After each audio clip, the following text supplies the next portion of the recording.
Okay, so hello everyone. Welcome to this session. Today we are going to take a deeper look into anger. Anger is one of the most misunderstood emotions.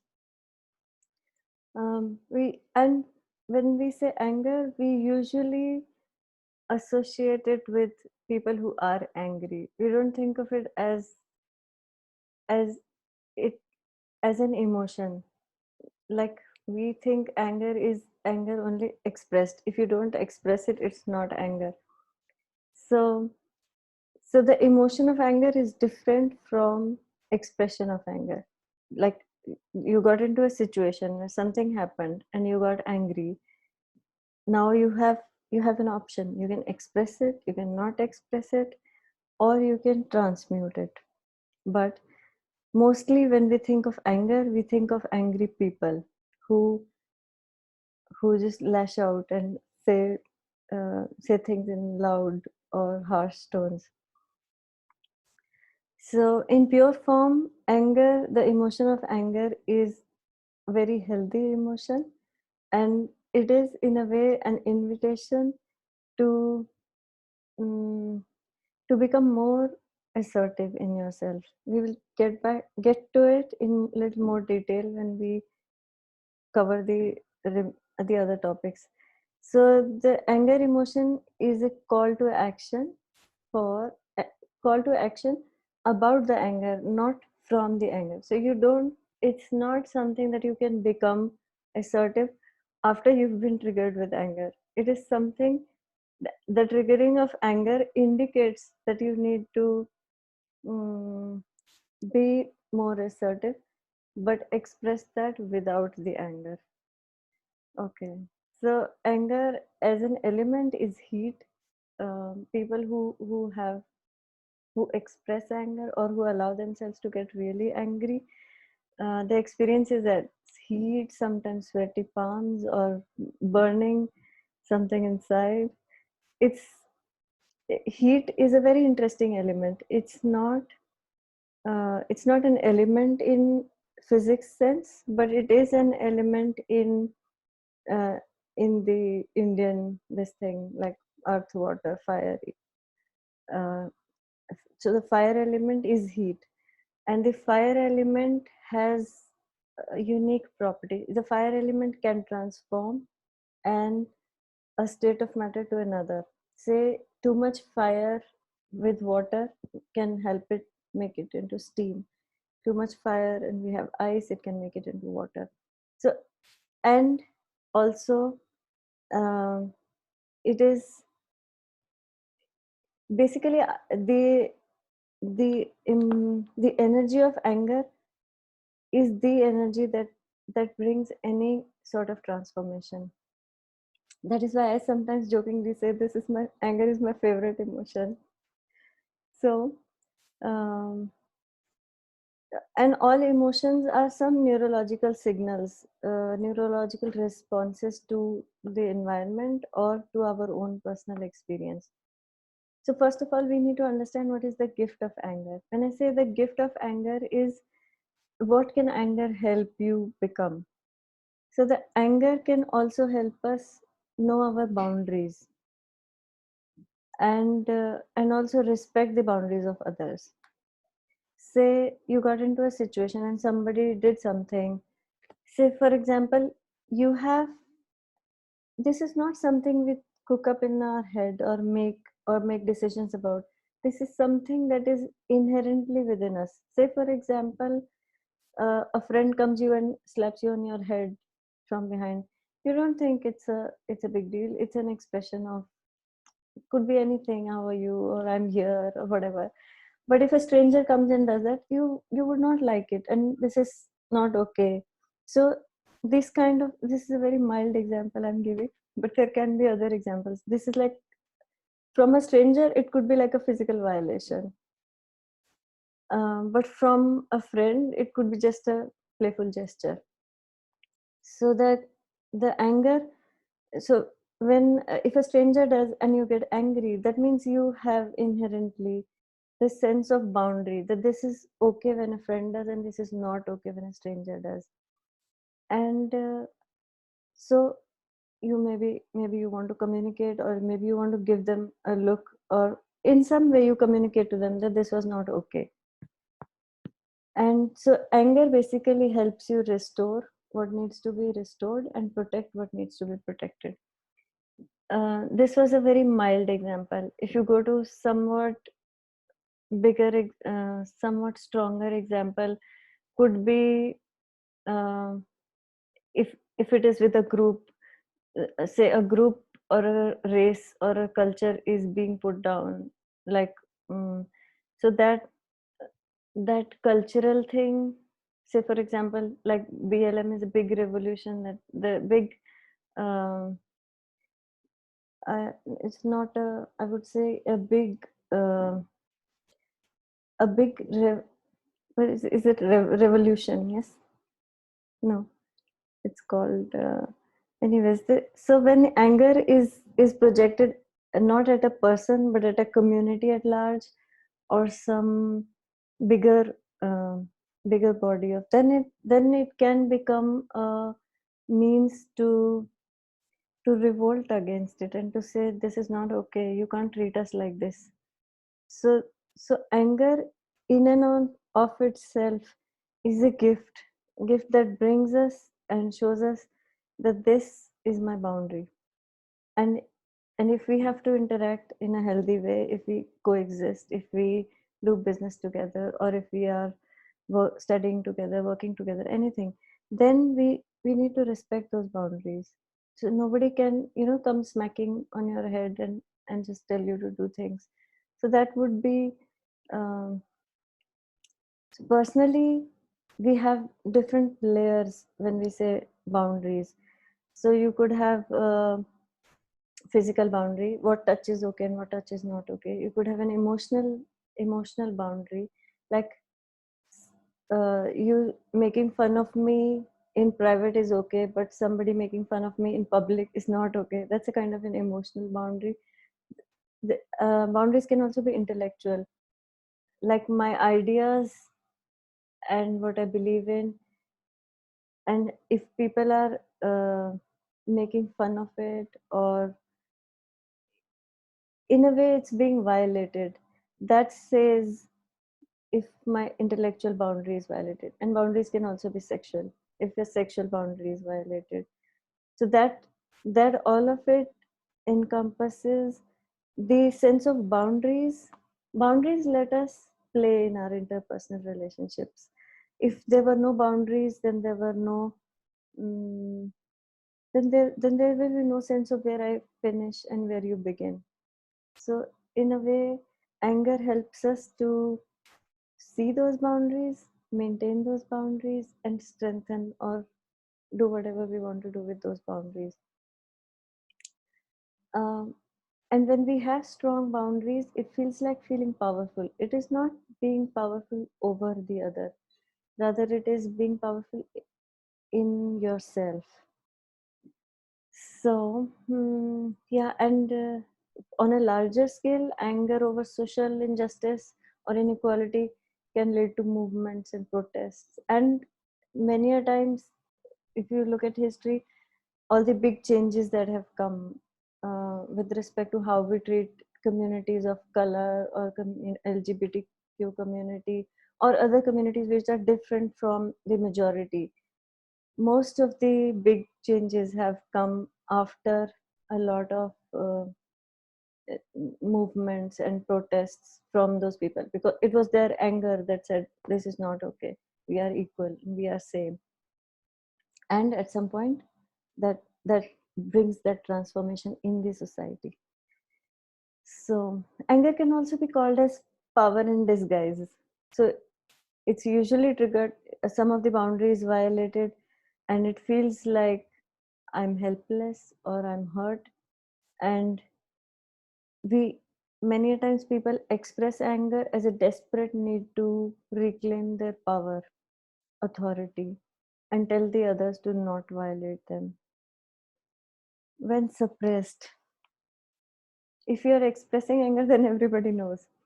And also, if you're expressing anger, you are actually violating the boundaries of others. But when you're suppressing, uh, that may that may maintain the harmony in the relation, but the suppression of anger gets down into the body, and it can cause myriad of problems, not just emotionally or psychologically, but also physically. So, like, um, like, so first let's see what are the physical aspects of our being that help us maintain and define our boundaries. First of all is skin. So our skin is the uh, first line of boundary, physical boundary that defines anything. Inside this is me, outside this is air or outside world. So, and this is also, anger is also a very big part of our psychological immune system.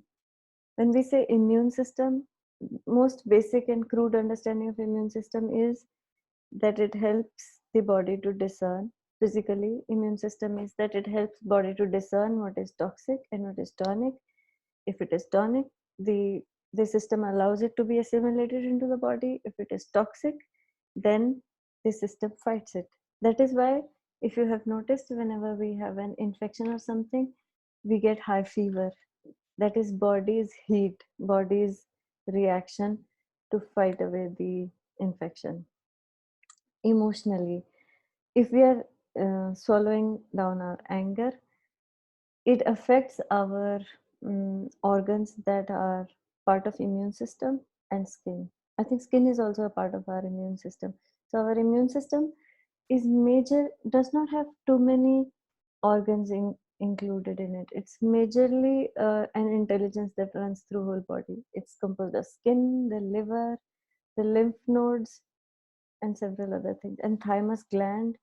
These are all parts of um, physical immune system and also emotional immune system. So emotionally, if you're suppressing down anger, it affects the liver primarily. If you are suppressing the emotion of anger, you know where your liver is on the right side of your body. And if you would rub this place and if it feels tender, this means you have suppressed anger in your body. Suppressed anger can become a lot of things. It can become inflammation in the body. All the illness that end with itis, sinusitis, arthritis, colitis, all the itises are majorly inflammatory diseases, and they are um, all an outcome of suppressed anger for a long time.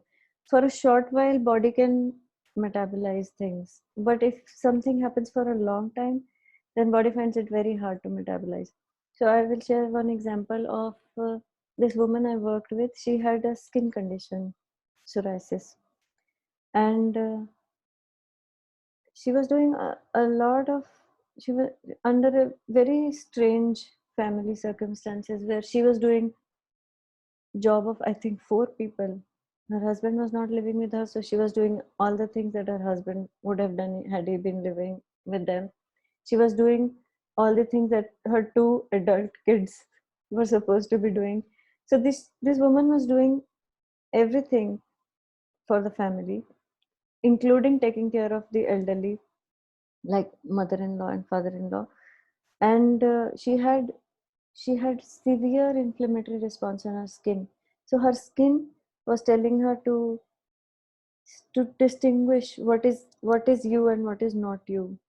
What all do you get, do you are you responsible for doing, and what all are you not responsible for doing. So in one of the sessions I asked her, uh, uh, how do you see yourself with respect to your family? She said, I don't see them separate from me. So it's in our language. So in her language, it was very evident. She had no sense of boundary from her kids, from her husband.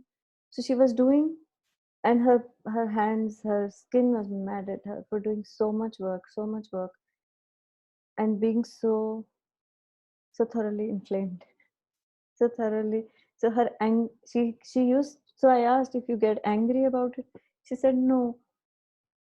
Now here is the thing. Many people who don't who swallow anger, they, because of our spiritual, religious or cultural conditioning, we think we don't get angry. But it's not like that. You don't know that you are getting angry, but your body is saying so. Your body is giving an inflammation reaction. And if a person like this can get in touch with their anger and set those boundaries, their illness heals. And her thing definitely got much better because of the boundaries that she was able to set to some extent, not to fully, I mean, not to full extent, because people still have their religious beliefs um, and family values that they don't want to let go of, even if they are unhealthy. So it's okay. It's still a choice everybody gets to make for themselves. Mm. So this is one example of anger getting inflammation in the body. And I have worked with many people who have suppressed anger. Many times suppressed anger also becomes depression. So if you feel depressed, maybe you try and get in touch with your anger, and where you have allowed your family or your circumstances to just run over you. That is one clue for people who think, uh, I mean, there can be multiple reasons of depression, but this is one of the big reasons that gets. So this also sets in a sense of helplessness. So if you work with your anger in a healthy way, not not out of anger but about the anger, and set boundaries, that helps take away a lot of helplessness. And I feel helplessness is by far the worst emotion, the emotion that gives rise to every kind of illness.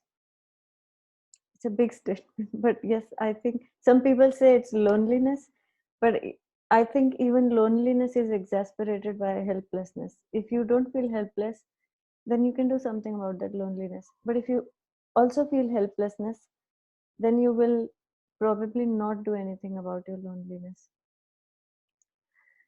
Okay. Suppression has disadvantages on the body, on the immune system, uh, and also on your interpersonal relationships. So, if anger used well, it can really help us dance in our interpersonal relationships. And anger helps balance the power in the relationship. If one person gets to have their say always, always, always, and the other person is just supposed to follow, or the basis of the relationship is like that, then this person is going to feel helpless sooner or later, and that can only be revived by getting in touch with your anger and setting those boundaries. So that's a very interesting dynamics that come into play when you start working with the anger.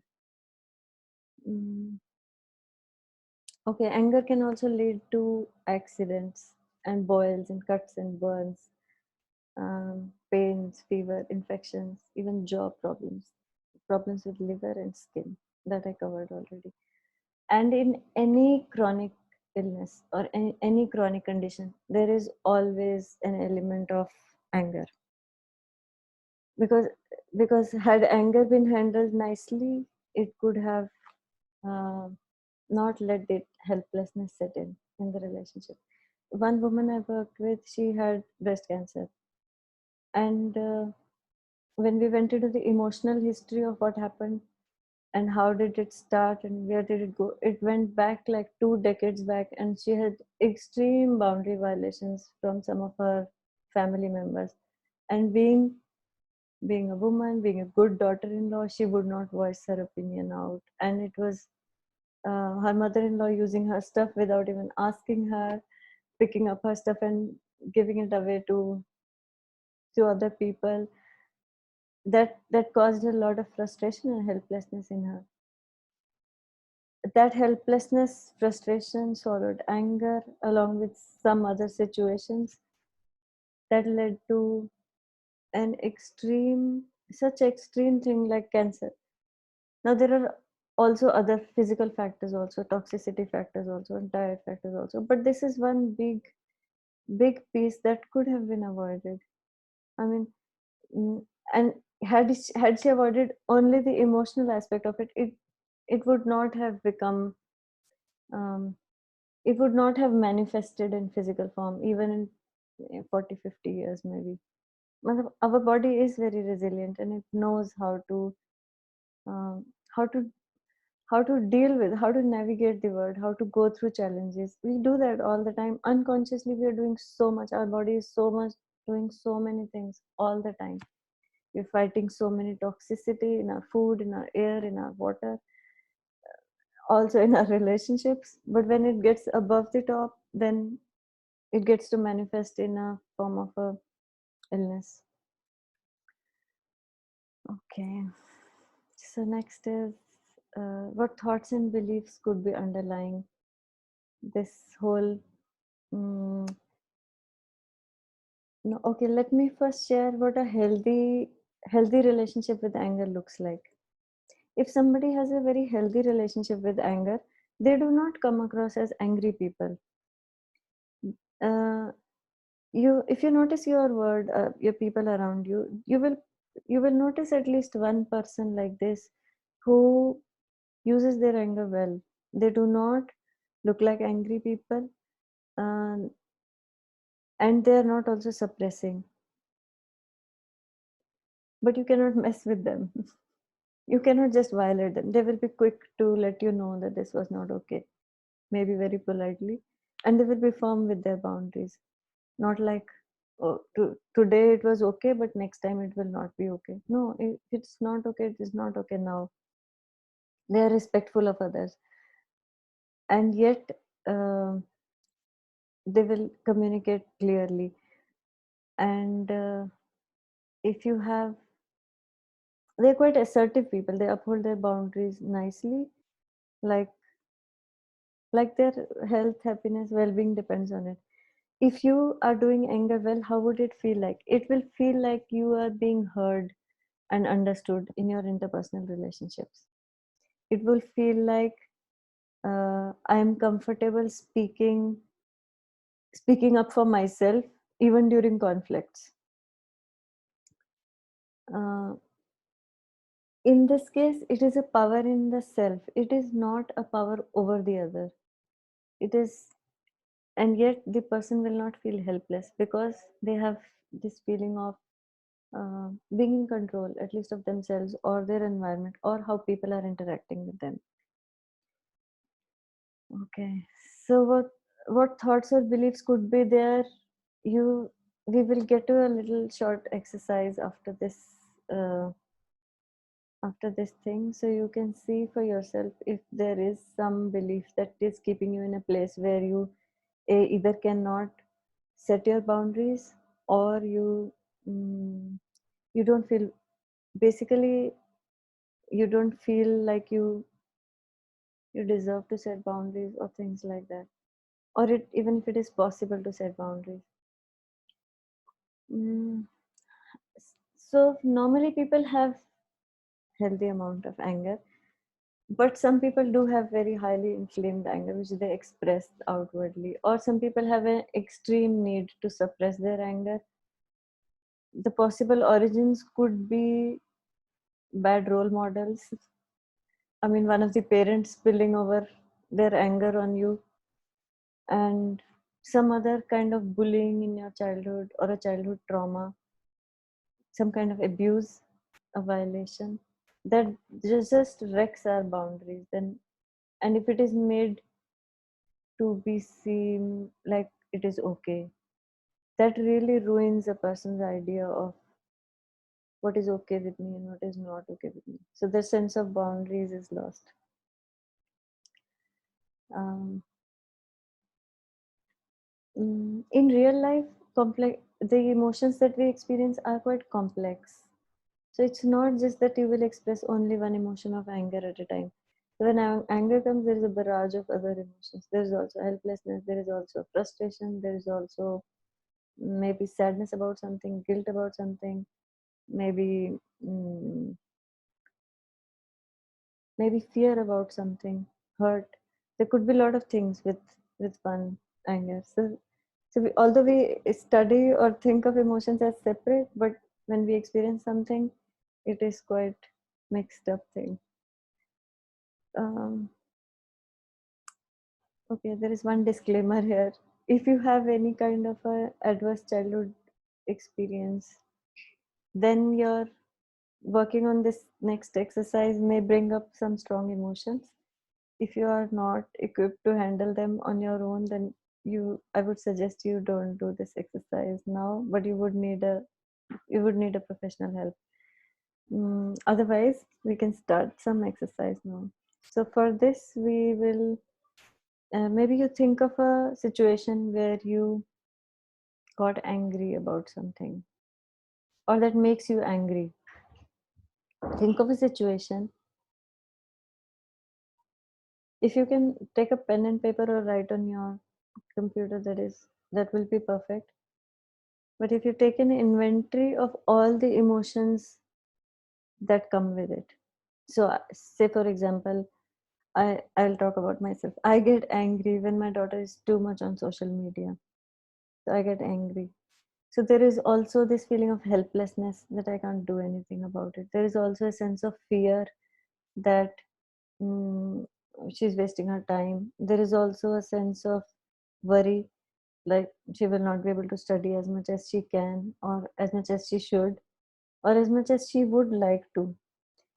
And there is also some feeling of guilt or shame that I have failed her or I have not been able to inculcate the right values. So you think of a situation and I will share some emotions. Maybe you can write down what comes for you. Say, for example, you think of a situation where you get angry. You know you get angry in this kind of situation. So write what is it that you are afraid about.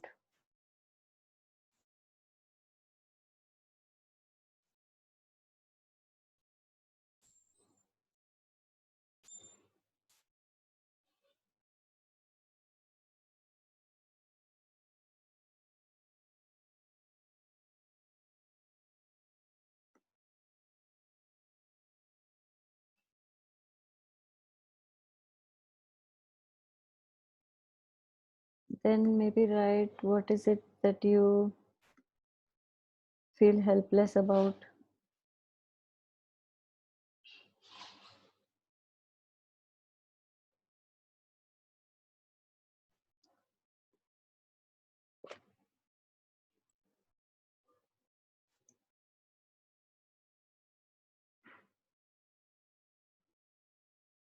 What about the situation makes you sad?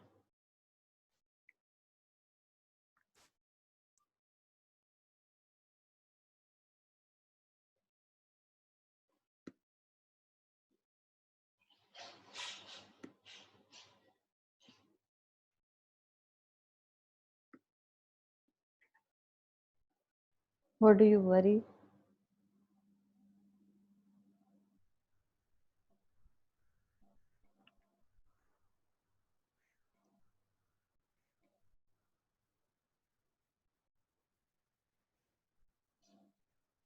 Is there any guilt associated with it?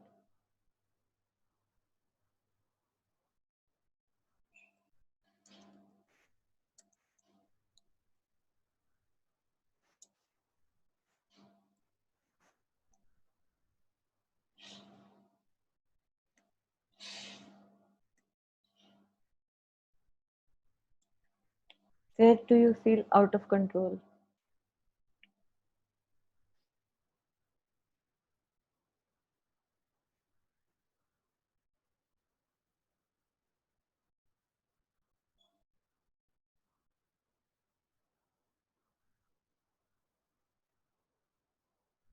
What is the need to control underneath it?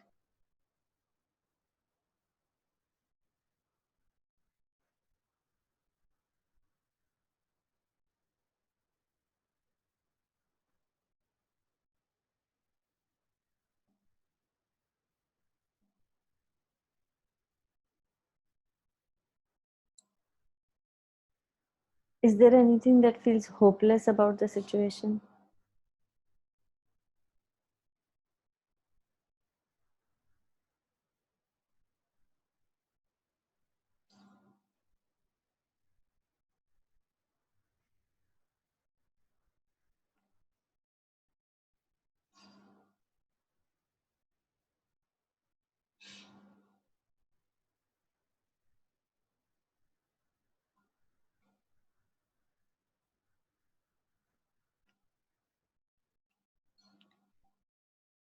Is there anything that you feel shameful about?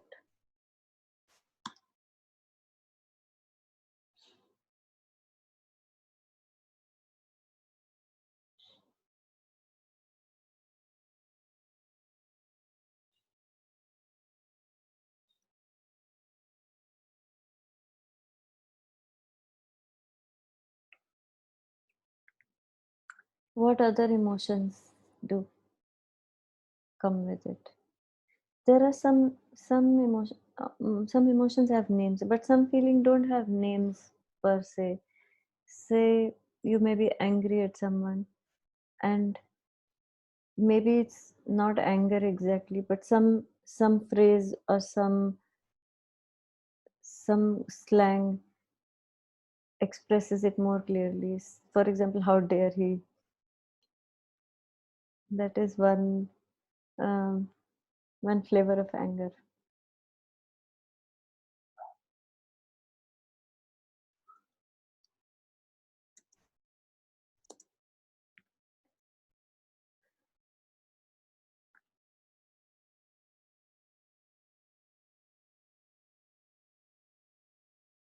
And also notice if there is any metaphor for it, like, yeah, violated.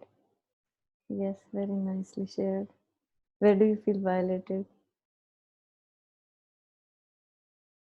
And also see if there is a metaphor for it, like I feel suffocated in this, or is this a feeling of um,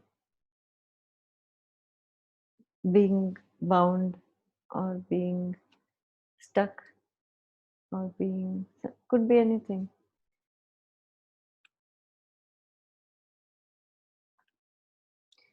Even when we just take an inventory of all the emotions when we're feeling about a situation, that itself begins the process of unraveling it for us. So the first thing is to take an inventory and notice if, why does this feel familiar, if there is a event from your childhood that has a similar emotional tone to it, like if you were discriminated against, or if um, there was some sort of inequality that made you angry, then is it stemming from your childhood?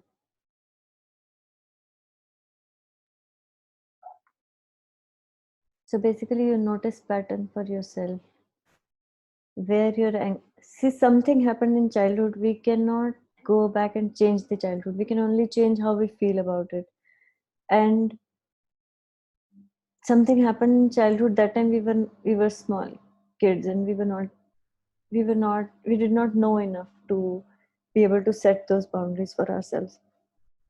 But now we are adult grown ups, so we can in a way leave the past behind and set boundaries now.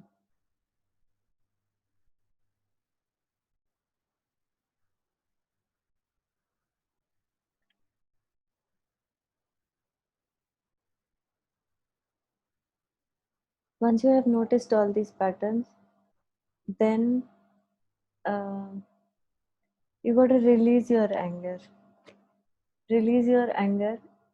and then see what boundaries need to be set in. Or you use the energy of anger, just breathe in that anger, that anger in the sense, not trying to fight it or suppress it, but just being open to it as if it is not something happening to you, but it is some information coming at you. So let the energy of anger tell you what boundary do you need to set, with whom.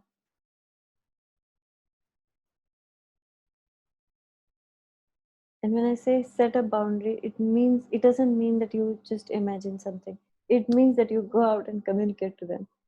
So there are a few things that you may need to consider. Like, is it possible to talk to this person? Is it, are you willing to? Are you willing to set that boundary? And if not, why? If it is not possible, why is it not possible? Are you willing to do it? And are you, mm, do you think it will be effective if you set this, if you communicate to this person that this is not okay with me, or you communicate in a way that when you do this, I feel this, so I would request you to do it differently, or to do it like this. Um, would it be effective? So not all people are same, and not all boundary setting can be same. So it's a very generic thing that I am saying. But considering the other person, their nature, if you sit in the acceptance of, oh, it's not possible with that person to set a boundary, it's not possible. If you sit in acceptance of your own thought, then you need to question your thought. So healing is not about, I mean, accepting is good, but not accepting our limitations is good. So you got to question those limitations and go for it.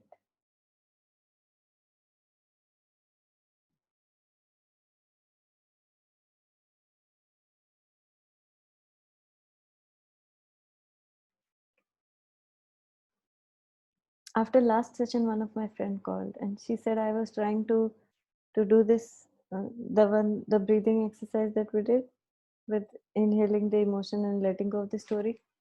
She said it's not possible because if I try to do that, she was trying to do it with her anger, and she said it is not possible because she has a massive anger issue.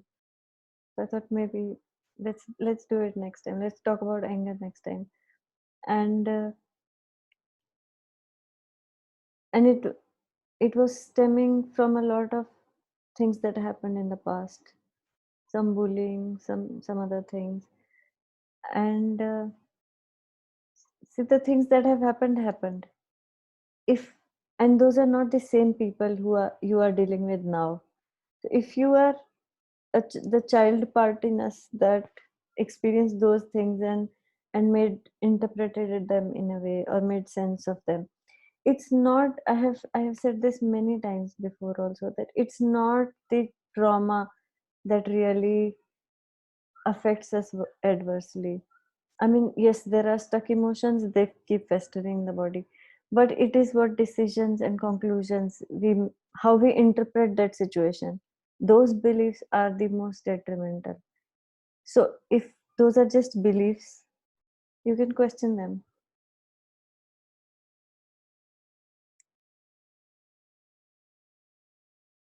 And those were not the same people now that you're trying to set boundaries with. That person in your childhood may be a bully.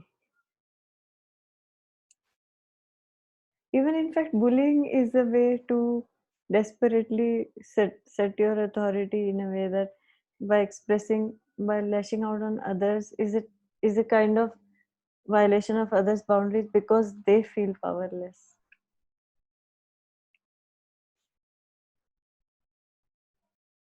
So after you've taken an inventory, you notice the patterns, and then you just let the energy of the anger show you what boundaries need to be set and with whom. And if there is anything you come across that feels like a limitation, you just question those limitations. If you will settle with it, then you will do what you've been doing. But if you want to change something, then you use that energy of fire that your anger is bringing to you. Anger is bringing that heat, right? So it has the capability to to be able to set those boundaries now so that you can make more peace with what happened in the past. Not everything needs to be worked, like resolve every childhood trauma behind you, but some things you can just start changing. Or even if you think you are able to set 10% of the boundary, do that. Next week try another 10%, next week try another 10%. So in 10 weeks your this thing could be different, or maybe after 5 weeks you think now I can go all out or all in, whatever it takes. So even if there are, you have a uh, history of boundary violation, even then you can set boundaries now, because they are different people. If you work on them, then it becomes easier.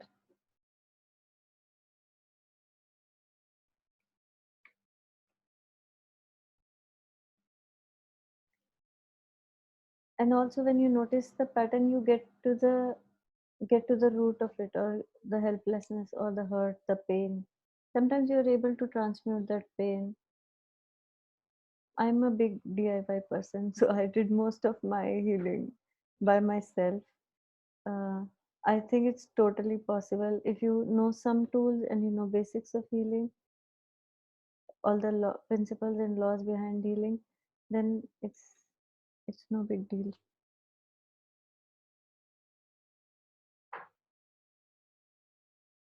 Just don't let any resistance stop you from making the.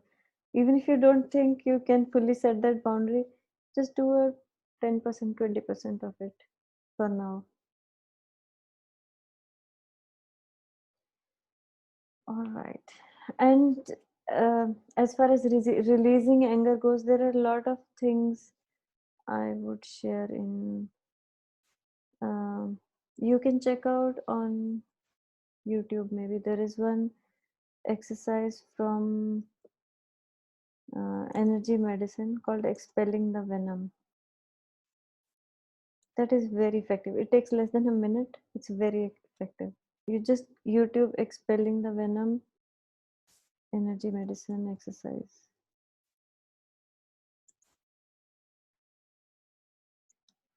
So this will help you release anger in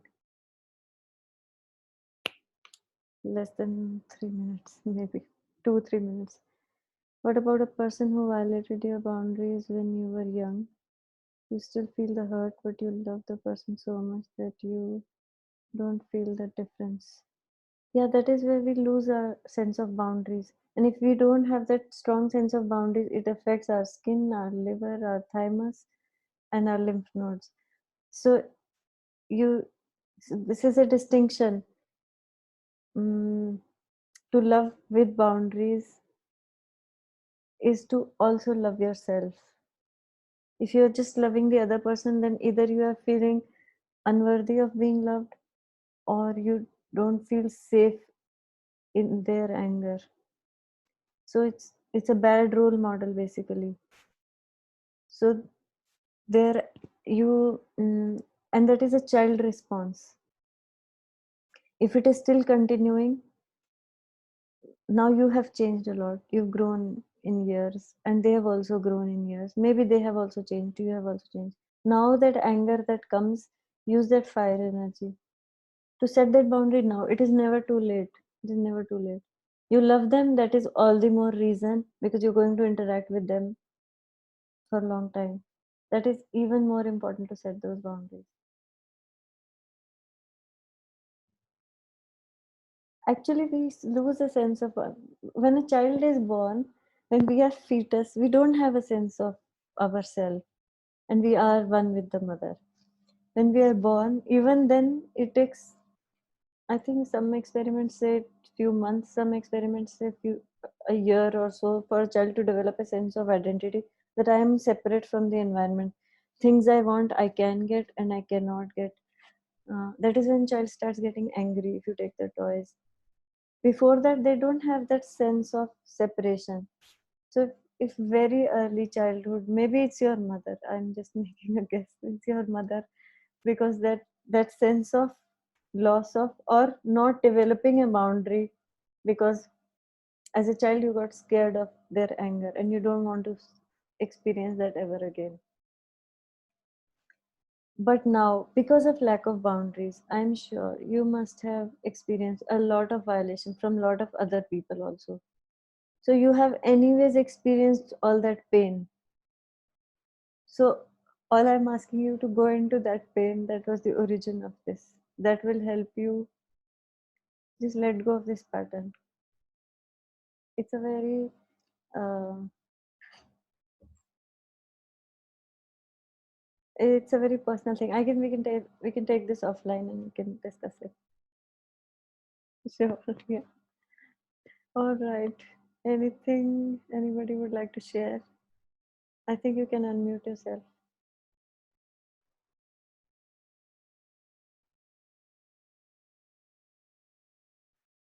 I feel a lot of cultures and religions told, especially women, not to be angry. Oh, yes, big time, because that is bad. I feel that it is also a reason that someone thinks that don't feel the difference. Hmm. Yeah, especially women, we are told anger is a bad thing. Yeah. Yeah. I see my last sentence is a little bit weird, but It's okay. I felt like because it's so much suppressed sometimes, Hmm. people can't recognize the difference between being mad or being angry Hmm. and love. So if you're not allowed to show your anger, Hmm. you easily say to yourself, yes, I love that person, so I can't be angry. No, even that is hiding a fear, because yeah, that is hiding a fear, because that was set in Yeah, very but early in life. it's so unconscious because who said it, Nietzsche, Hmm. that you don't feel the difference because you told yourself that it's not okay to be angry, for Hmm. example, and you explain for yourself because you do feel the anger, but Hmm. that's not okay. And you tell yourself, well, So we I love hide it. Yeah, pride. yeah, we hide. That that those two get mixed up, Mhm. and That is that's the how confusion. we have excellent coping skills. Excellent. That is how you. How do you think all of us survive trauma? Because we have means and abilities to cut off some feelings, to give a different meaning than what it is, to make a decision about ourselves that maybe I am not good enough. They cannot be wrong because they are so nice. They give me everything. They take care of me. They love me. So they cannot be wrong. So maybe something's wrong with me. Maybe I don't deserve it. So our brain is an excellent mechanism for coping with trauma. It's not a very good mechanism for releasing that trauma. Yeah, It's true.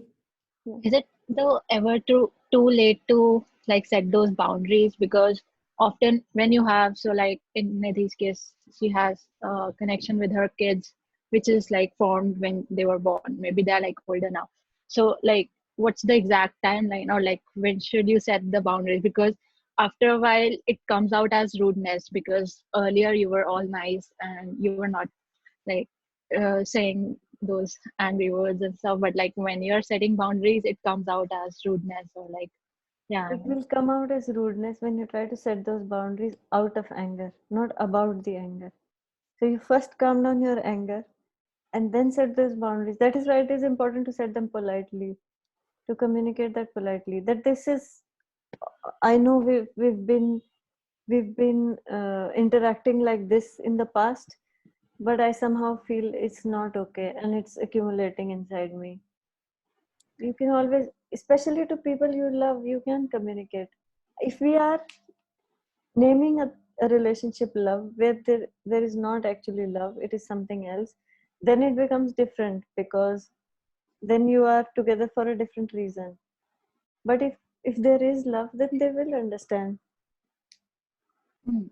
What about like in work relationships? So because like there's no love, but when you see say inequality due to race or gender or whatever, then it comes out as like fear as well, along with the like all this anxiety stuff. But I mean, just in general, like misogynist behavior, or like then you start doubting yourself for your own, like, am I capable enough or stuff like that. But and then I don't know, like, uh, I don't have a metaphor to like kind of like map it up with, but yeah, I mean, how do you respectfully set boundaries in the workspace? Like, if you do know In fact, person. it is easiest to set in the workplace because we are not emotionally involved with them.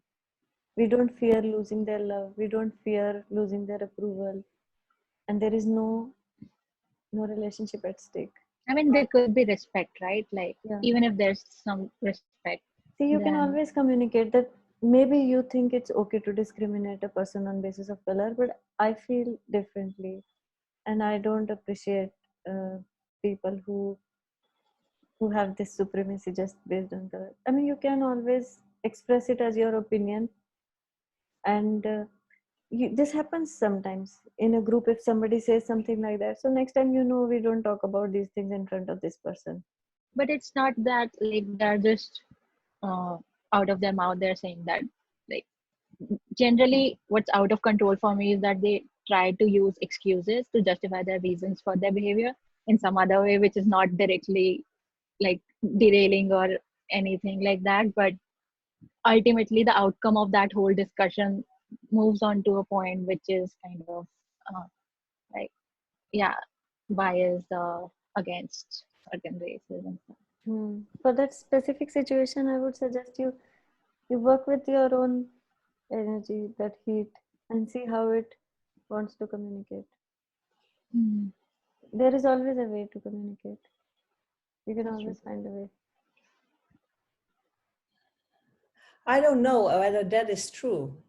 Hmm. Well, what I mean by that is if you are, in a sense, you are behaving differently if you start to be more open about your own boundaries. Hmm. And not all your environment is not always very happy with that. Your environment is not happy with it because you set it up like that. Sorry? Because you set it up like that, so it will not be received very warmly and happily in No, the that's first what I year. mean. There might come up a lot of resistance from the Hmm. other side, from the other people, There might and come up, yes, that might come up. yes. So that's to be aware of, I guess.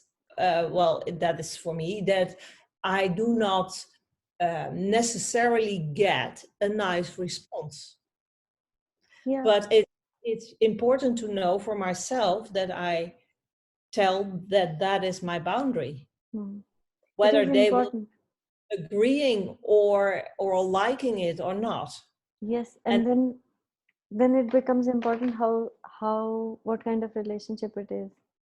Yes, mhm, there can be resistance initially because it's been like this. Any change has yes, will face resistance. Yes, yes, that is because why you then can start with ah, maybe 20% boundary and see how it goes, and then make it. Or maybe you can make a bold request. I would request, this is not okay with me. I would request you to please don't do that in front of me. yeah, Yeah. If there is mutual love and respect in the relationship, they may not like it initially, but a boundary will be honored. But if there is no mutual love and respect in the relationship, then it becomes tricky how you communicate without losing the sense of work that needs to be done, like in a workplace. Or but if we are setting boundaries with people whom we love, then they may not be taken nicely initially, but when they see that it is good for your mental health and you do need that space or time or whatever, or some particular behavior, then they will be respected, will be honored. So it depends on the nature of relationship also. But it is, see, for so long we have not set those boundaries because of that resistance only, because of that anticipated resistance. I feel there will be resistance, so I better not do it. But that Yeah. is hurting you only. So we are not trying to hurt the other person, but we are trying to set a boundary so that we don't get hurt again. I hope that makes sense.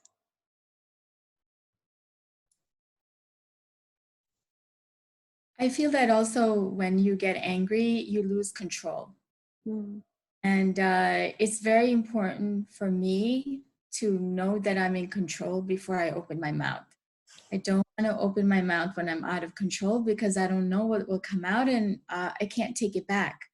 So I go back and I think about it and I come to a resolution, and then sometimes I lose the timing of it, but I know that I didn't make a mistake. But also what I have learned is that I need to be the adult in the situation.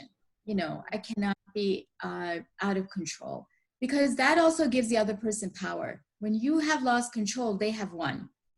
And I sense that, so I don't want them to win. Hmm. Lot of games and things are played to get other people out of control, and then, you know, right? So you don't want to fall into that trap. So Hmm. go back and think, okay, how can I be the adult in this? And sometimes it just means not speaking up. Yeah, It's okay. Sometimes, that's yeah, you just have to let it go and, okay, just ignore it or whatever. You know, you're right about the fact that, you know, it does hurt to do that every single time and it's never resolved. But sometimes, you know, if you're not equipped to handle the reaction, because some people are just much smarter, they'll twist your words. No matter what you say, it will get twisted and used against you. So you don't want to. It's sometimes better if you don't have that strength and that you know, kind of persistence to sit there and say, not to back off. And you don't have that to fight with that other person, right? Because it is sometimes going to start a fight to speak up time. So if you don't have that, I think it's better at that time maybe just to get that strength, make yourself stronger, and then think about it. And if you really can't come up with a way of fighting with that person and knowing that you're going to win that battle, I think it's better just let it go. That's what my opinion is, because I just don't have the strength sometimes to fight some people. They're just too much smarter than me. and some people are not worth fighting with. When you know that relationship where you want to keep a distance. I mean, there could be an obligation if they belong to a social group or a extended family or something. Then I think that's a very wise thing you said, that you need to be in control. And because if you try and set that boundary from that anger, it will come out, it will be seen as a childish tantrum, like a child throwing a fit. But if you take a pause, get into your poise, and then communicate what needs to be communicated, then that has a different effect. Thank you for sharing. Yeah. Yeah, no, even with children, it's very important that Mm. when you know, you can lose control when you're angry at your child. But if it comes from a place of anger, the child knows you're out of control and they're not going to listen to you. But you come from a place of as an adult and say, okay, you know, I have to teach the child something. This is something required to set the boundaries or whatever. The child needs to learn that this is wrong. How am I going to communicate it? And yes, you still might get angry. You raise, you have to get angry to make your point, but you're doing it as an adult versus being out of control. There's a big difference. There's a And very big difference. Yeah. people sense it right away. And that's the quite difference between people listening to you and people not listening to you. And with kids, there is this given that this relationship is founded on love, and it is given that the behavior is not in any way impacting the basic underlying love that we have as for children, as parents for them, or them for parents. So there is a kind of already a mutual trust and love in the relationship. So yeah. Thank you. Anything else? Yeah. Mm. But at the same time, I really feel there are some people जिनसे आपको थोड़ा जोर से जब तक आप बात ना करें तब तक वो आपकी सुनते जोर से बोलते फिर सुन जाते हैं. हाँ कई बार ऐसा मतलब मेरे साथ ऐसा हुआ. I face some situations जहाँ पे when I was speaking softly and प्यार से बात कर रही हूँ तो nobody is listening, and the moment you speak to them in their language and they understand it very well. Then So you've already figured it out. yeah. You're using that fire. Yes, good. Mm. Yes. So basically that depends on person to person. It depends on person to person, relation to relation, and Right. context to context. Yeah. Yes. If somebody is trying to violate you sexually, you're not going to be polite with them. Exactly. You're not. Sorry. Right. Mhm. So at times you have to be angry. Oh yes. So the energy, that is where the energy rushes up. All right then. So I really enjoyed. I hope you also found it worth your time. Yes. And thank you. We'll see you again maybe next week. Cool. Thank you, Pooja. Yeah. Thank you. Thank you. Yeah. Yeah, that was an awesome lecture on anger. You did a great job of explaining all the facets of it and breaking it down. It was really amazing. Thank you. Thank you. Yeah. Thank you. Thanks so much. Thank you. Bye. Bye-bye. Thank you. Bye-bye. Bye bye.